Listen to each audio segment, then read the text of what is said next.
সুপ্রিয় শিক্ষার্থী, আশা করি তোমরা সবাই ভালো আছো। এর আগে আমরা ইংলিশ ফার্স্ট পেপারে মডেল কোয়েশ্চেন 30 থেকে আমরা 1 2 3 4 করেছিলাম। এই 1 2 3 4 এর পর আজকে আমরা 5 6 7 এই 3টি প্রশ্নের আনসার করব। এখানে 4 এর প্যাসেজটা তোমরা দেখতে পাচ্ছ। এই 4 এর প্যাসেজটা ভালো করে পড়ে তোমরা নিজেরা এই 5 আনসার করবে। 5 একটা সামারি লিখতে হয়, আর সামারিটা কিভাবে লিখতে হয় তোমরা জানো। এই সামারিটা তোমরা নিজেরা করবে। এখন আমরা 6 আনসার করব।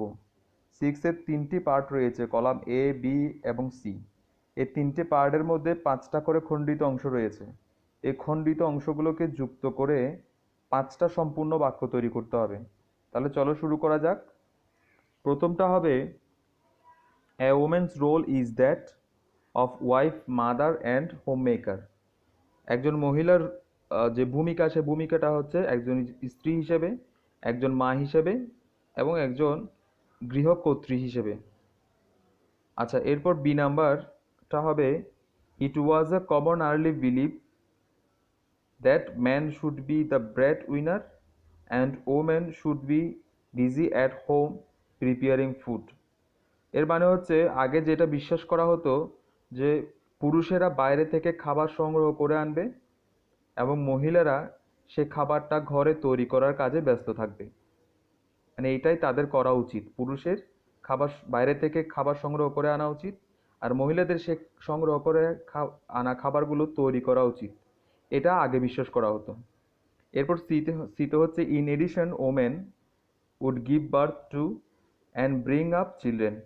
এর অর্থ হচ্ছে মহিলাদের আরও একটু অতিরিক্ত দায়িত্ব ছিল। অতিরিক্ত দায়িত্বটা হচ্ছে কি, তারা সন্তান জন্মদান করবে এবং সেই সন্তানগুলোকে তারা লালন পালন করে বড় করে তুলবে। এরপর হচ্ছে D, women had to be feminine which meant she had to be soft, weak, submissive। মহিলাদেরকে অবশ্যই মেয়েলি সুলভ, মানে মহিলা সুলভ হতে হবে। মহিলা সুলভ বলতে কীরকম, এই ফেমিনাইন হুইচ meant এর অর্থটা হচ্ছে, she had to be, তাকে হতে হবে সফট, কোমলমতি, উইক, দুর্বল প্রকৃতির, অ্যান্ড সাবমিসিভ মানে বিনয়ী।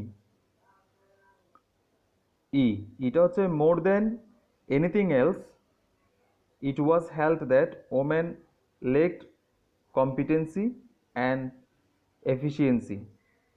আচ্ছা, এর অর্থ হচ্ছে, মানে এছাড়াও মহিলাদের যেটার অভাব থাকবে, সেই অভাবটা হচ্ছে কি, তারা লেকড কম্পিটেন্সি, তাদের যে পারদর্শিতা, এই পারদর্শিতারও তাদের অভাব থাকবে এবং এফিসিয়েন্সি, তাদের দক্ষতার অভাব থাকবে।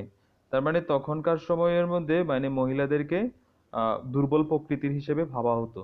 মানে তারা তাদের পারদর্শিতা বা দক্ষতার দিক থেকেও পিছিয়ে থাকবে, এরকম একটা মনোভাব ছিল। এরপর আমরা 7 আনসার করব। 7-এ এটা হচ্ছে রিঅ্যারেঞ্জ। রিঅ্যারেঞ্জ কীভাবে করতে হয় সেটা আমরা জানি। রিঅ্যারেঞ্জে এখানে 8টা সেন্টেন্স দেওয়া আছে এলোমেলোভাবে। আমরা সেই এলোমেলো সেন্টেন্সগুলোকে গুছিয়ে প্যারাগ্রাফের মতো করে লিখব। প্রথমে আমরা প্রশ্নটা পড়ে নিই। হি had ammunition business at Leningrad. He undertook a plan to give an award for encouraging the creative work. Dr. Alfred Nobel was born on 21st October 1833 at Stockholm, Sweden. He earned a lot of money from his dynamite business. He was an engineer. His father, Emmanuel Nobel, was an architect and researcher. In 1815, Alfred joined his father's company. After some years, Alfred Nobel invented dynamite.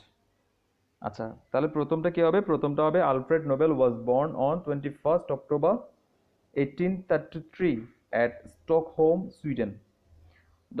Doctor Alfred Nobel 21শে October 1833 সালে সুইডেনের স্টকহোমে জন্মগ্রহণ করেন। তারপরটা হবে, হি was an engineer, তিনি একজন প্রকৌশলী ছিলেন। তারপরটা হবে, his father Emuel Nobel was an architect and researcher. তার বাবা এমুয়েল নোবেল ছিলেন একজন স্থপতি।